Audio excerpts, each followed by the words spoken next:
Welcome to Kenton's videos. Enjoy the video. In this video, I will explain when China became communist.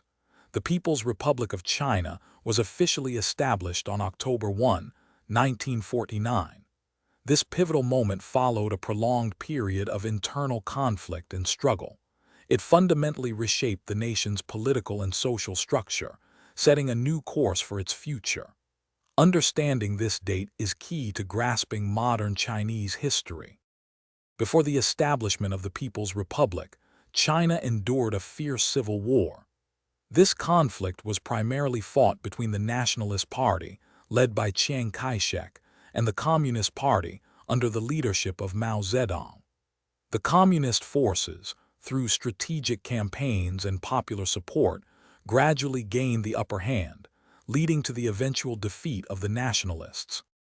On that significant day, Mao Zedong stood in Tiananmen Square in Beijing and formally proclaimed the establishment of the People's Republic of China. This declaration marked the culmination of the Communist Party's revolutionary efforts and the end of the nationalist government's control over mainland China.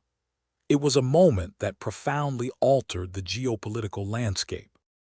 The founding of the People's Republic of China had far-reaching consequences, both domestically and on the global stage. It ushered in decades of unique political and economic policies, transforming China into a major world power. This historical shift continues to influence international relations and global dynamics today. Before you go, make sure to check the description for a link to these fantastic leak-proof meal prep containers, along with other great deals you won't want to miss. Thanks for watching. Consider subscribing if we helped you.